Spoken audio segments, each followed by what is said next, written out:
So I actually think that Microsoft jumped out to the lead of the Yes. seven in the use, and that Apple is behind. Apple is still using OpenAI for its powering Siri, and it doesn't have its own model. Microsoft jumped out and invested in OpenAI when it was the first investment, really, and that was incredibly smart. Not only have they made a boatload on that investment on paper money anyway, as to where OpenAI is today, but they were the first ones to partner with them, and now they're kind of, I don't know if you've seen it in the news, but they're decoupling, right? Like Yes. Microsoft's taking their version, but it gave them such a leg up. So I would have said the early winner was Microsoft of those companies. But my bet would be on Alphabet, Google. They've just always been too smart. Meta maybe a second place, but Google and Alphabet, to me, Gemini. First of all, Gemini's free, Yeah. and it's just as good as OpenAI's ChatGPT, in my opinion. And yet here I am paying whatever I'm paying a month Yes, to right. ChatGPT, and yet using Gemini. I just see, I think that, again, Microsoft early lead, but I think that the one to bet on is Google and Alphabet. It's going to come at us, I guess, in a bunch of waves in itself. The first wave hit us already, and we've all seen it over the last year and a half, 2 years, has been the infrastructure. It's been the chips, it's been the data centers, it's been the equipment that makes the chips, even going into the second and third order of utilities companies have benefited because the enormous amount of electricity that's going to need to be generated. Yeah. So the infrastructure has hit, and it's the old saying, it's you're mining for gold. The best thing to do is just sell the picks and the shovels. So, but underneath that, or what that was supporting was generative AI. It was the thing that really sort of took AI to the forefront. AI has been around a long time. Machine learning type companies we've worked with and helped over the past, but it's this generative AI, this ability to look at these large libraries and language models and actually talk to you, as we all know AI does today, and give you good information. The second wave is the productivity improvement. That's what we're talking about today. Everybody's talking about, how is this helping my life? How has it helped you, Michael, in your day be more productive? We've got this little co-pilot thing sitting in our Microsoft. Have you taken the time to actually figure out what it can do for you? There's a productivity improvement in sort of the personal level, but then you got to go to the corporate level, and that's where we're seeing it start to work through in technology companies like Palantir just reporting, and others, that their AI, ServiceNow is another one. The AI improvements in their customers are palpable. So they're seeing these increases in productivity or reductions in errors or whatever it is that the AI is doing for them. One of the things I've been really fortunate with over the years is being able to call on experts in different areas, of our economy, different areas of our lives, and different areas of the investment markets. And my first call when it comes to technology, and that has really exploded, as we all know, is Brent Holliday. He's Garibaldi Capital Investments. Brent, first of all, thank you for finding time. Yeah. I just keep telling you, you're in the right area. Yeah, I know. I picked this 32 years ago to get into technology, and have never fallen out of love with it. That's for sure. It's an exciting, dynamic space, and now it's getting more explosive, especially with AI. And very similar, though, to my challenge as an individual investor. I mean, what you guys do is you pick companies and reward them, and you finance them, with your facilities there. So it's the same thing. I suspect the process may be a little deeper because you're going to know the people, et cetera, but the same goal.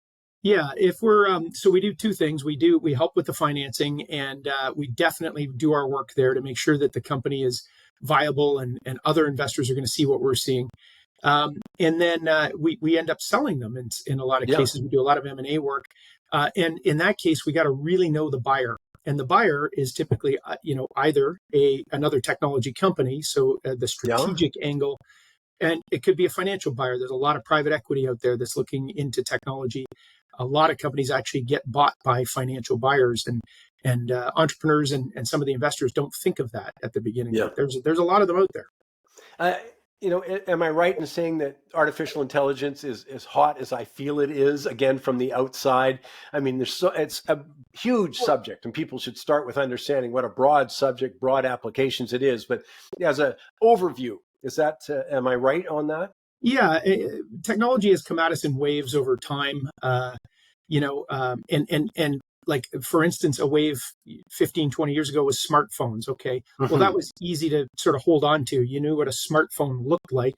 It was a BlackBerry, then it was an iPhone, et cetera. The AI is a little bit more, it's going to come at us, I guess, in a bunch of waves in itself. The first wave hit us already, and we've all seen it over the last year and a half, 2 years, has been the infrastructure.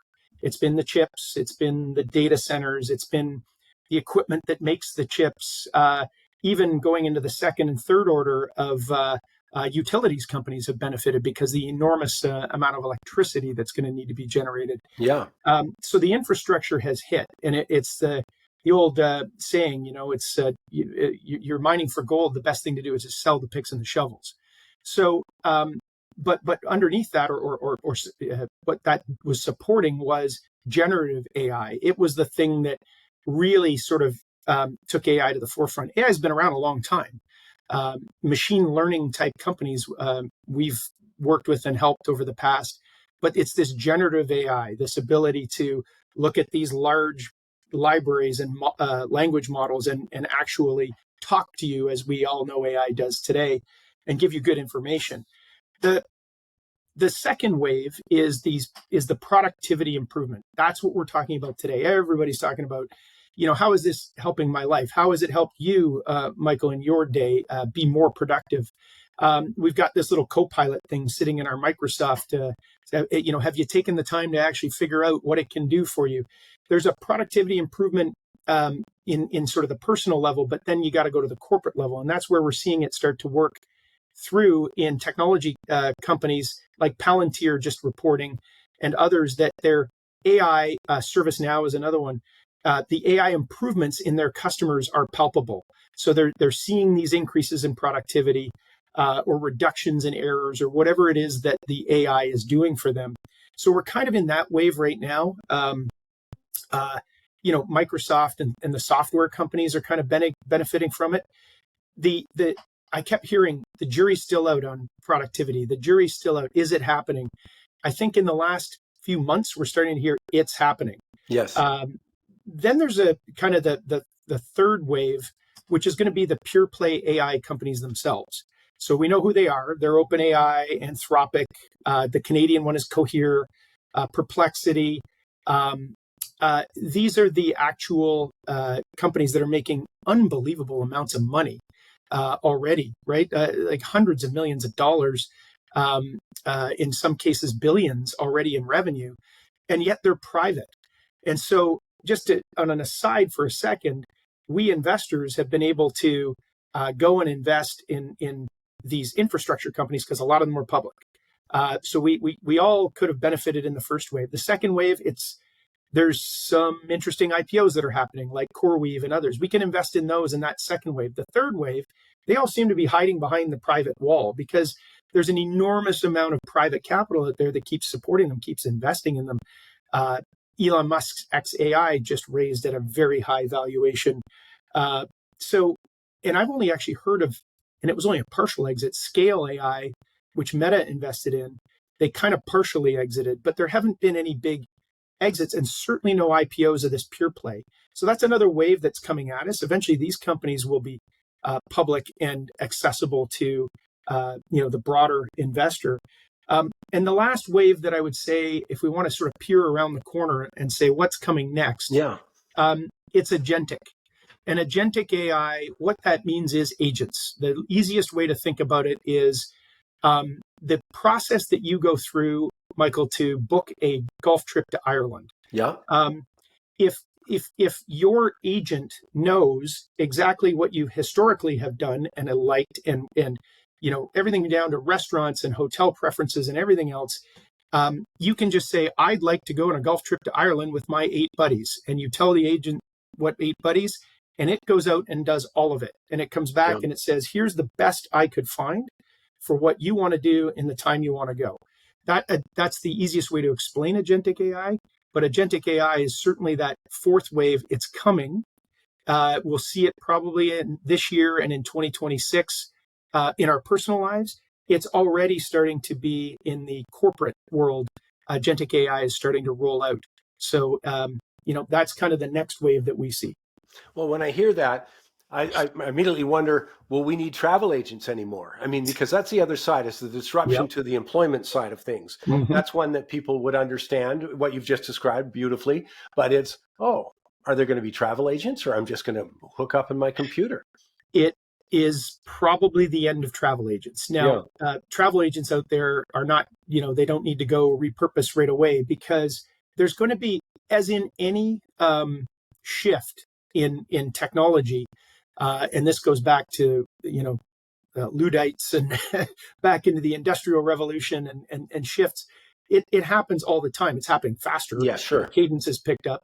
But the reality is that AI is going to be help that mainstream audience. There's always going to be niches where you're going to need people to be able to do specific things.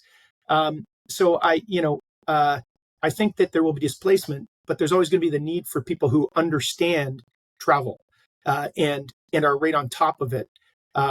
Maybe they all become content creators as opposed to they help people understand where you can go and have vacations, and that content itself is used by the agents.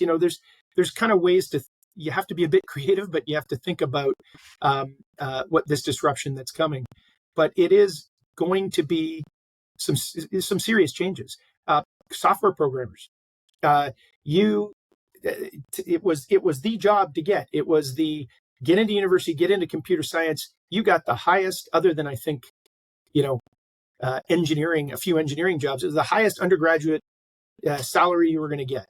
Well, now try and get a junior job as a programmer right out of school. It's tricky because the base level programming can be done by AI. It still needs smart programmers to look at it and double check the work, and probably always will.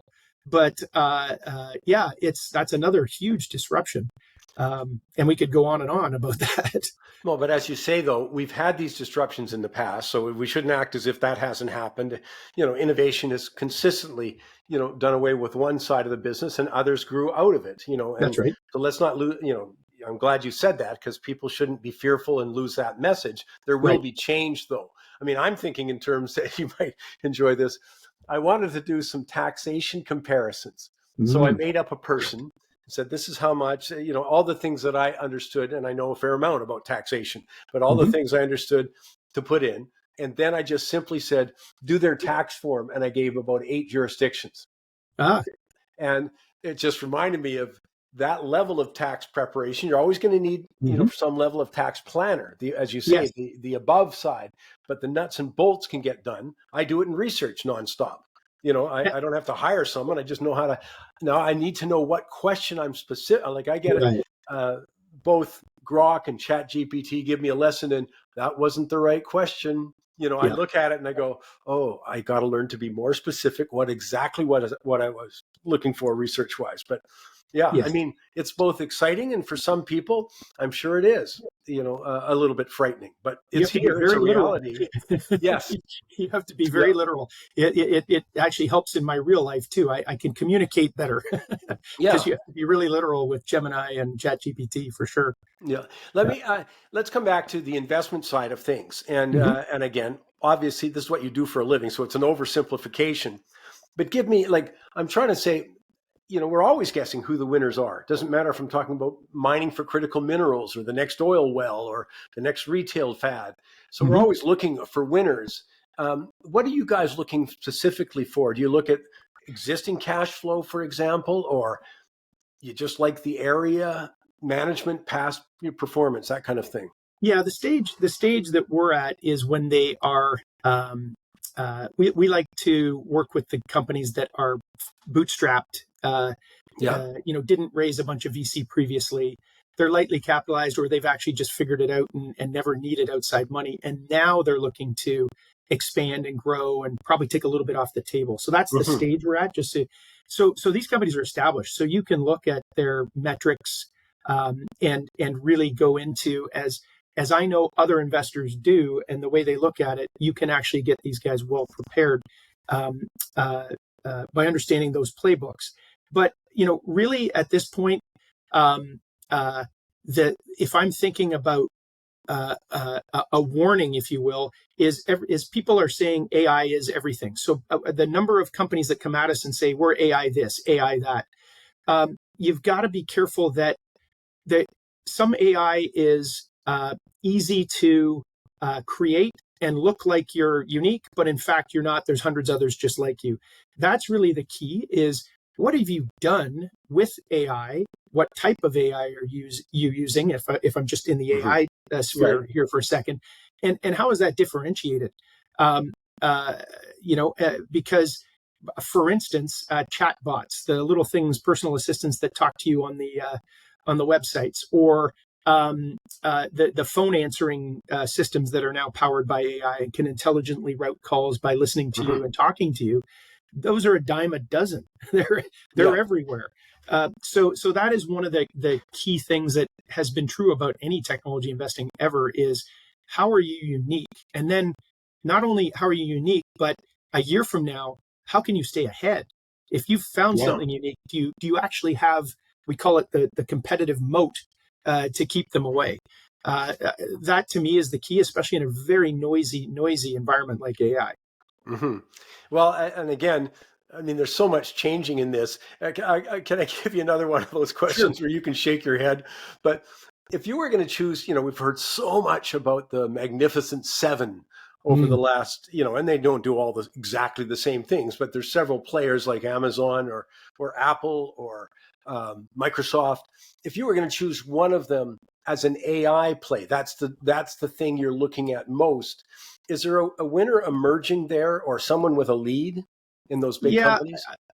So I actually think that um, Microsoft jumped out to the lead of the Yes. seven in the use, and that Apple is behind.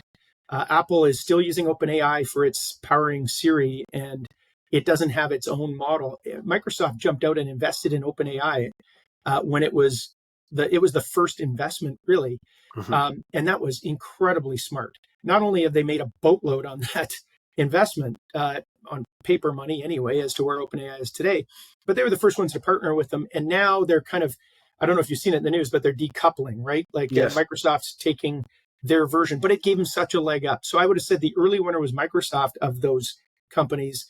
But my bet would be on Alphabet, Google. Um, they've just always been too smart. Meta maybe a second place, but Google and Alphabet to me, Gemini. First of all, Gemini's free, Yeah. and it's just as good as OpenAI's ChatGPT, in my opinion. And yet here I am paying whatever I'm paying a month Yes. to Right. ChatGPT, and yet using Gemini. So um, I just see. I think that again, Microsoft early lead, but I think that the one to bet on is Google and Alphabet. Now you just previewed my next question. Was going to ask you personally if somebody says, "Okay, I've not used AI in these ways, like the Chat Mm-hmm. GPT way or the Grok way." Mm-hmm. Um, What, would you suggest starting with Gemini because it's free? I mean, that is important though because it, Well, it adds up pretty quickly financially. so so my 83-year-old father asked me the same question, Oh yeah. I said the easiest one is Gemini because they've now morphed it into Google search. So Oh, if you have a Chrome browser, or you use Google search on your Apple phone, the default is to the first answer that comes up to a question is Gemini. okay. So it's actually embedded in the search now. You're using it almost even though you don't realize it. Yes, right. And so now you can start asking questions of your search, not just, I need to find the dry cleaner, but you can start asking questions, deep questions to your search. And it's actually Gemini. I said, now, if you wanted to go into, you should explore the things that they do, fun things they do in Gemini, like take static pictures, of your father. I said to my dad, my grandfather, take a static picture and put it into their, upload it in the video thing and tell it what you want it to do. And it'll actually animate and create a 10-second video of your father, smiling and Right. turning around and looking at you, which is kind of cool. Creepy, but cool. No, I'm with you completely. Yeah. Well, that's the other thing. And let me just finish with that. That's great advice. When you look, because you're so well versed in this, what are the 2 or 3 coolest things? Like, that's very cool. So I've already got part of the answer, but what are the 2 or 3 coolest things you've seen in tech recently where you go, wait till see? I mean, I remember going back to you telling us, oh, wait, you're going to get these vacuum cleaners can just run around your house without you pushing. Did I say that? But at the time, that Yeah. was like, are you kidding? Yeah. Well, I will. So yes, I talked about that cool product, the taking static images and doing that. I think there's going to be all sorts of really interesting things that you can do that are fun to do and are that the good side of AI, if you will. I think I mentioned earlier agentic. For me, that is going to be very cool. If you think of personal productivity, I've always thought of AI and personal productivity of my workday, but now if I think about the things that I spend hours on, like planning a trip, that to me, that's going to be incredibly cool. I'm with you. To see how well that works and, effectively have that personal assistant and, let you focus on whatever it is that you want to focus on in your lives. That to me, I think is the biggest and coolest thing that's coming. Last thing is, if someone, and there's many people who are saying, well, I'd like to keep up with this or get a start on this. Mm-hmm. Is there a source you'd recommend? Because I still think the majority of people might be intimidated, but they're not knowledgeable about this, but would like to be. So I found I don't remember the names, but I found an Instagram as I've scrolled through and talked about AI because it tends to, Yes. look at the algorithm picks that up. You get to people who have simple AI hacks and they have these, 5-6 slide things that take you through.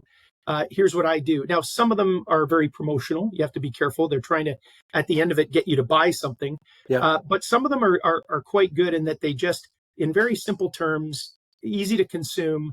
Here's how you can be more productive doing X, or here's how you do the animation of the photos that I talked about. So those are great sort of simple sources. I unfortunately focus on industry sources Well, of course, yeah. Like some periodicals that are amazing but are very deep in the in the weeds in terms of the technology. So I can't point to a specific periodical or something, but I would say that if you start use Gemini or ChatGPT itself and say, teach me how to learn this better, it actually tells you how to do it. And it lays it out like a recipe. By the way, it's great at doing recipes too. But it lays it out and it tells you exactly what you need to do and the sources. Well, great stuff as usual, Brent. I know you're busy and I really appreciate you sharing your time once again with us. Such a pleasure. Thank you. No problem. Thank you. And check out Garibaldi Capital. Brent, of course, one of the principals, been doing it for over 3 decades there, but been a big time winning firm and really supported, by the way, also of Canadian technology companies, especially in different levels of development there. A success story that produced other success stories. Thanks.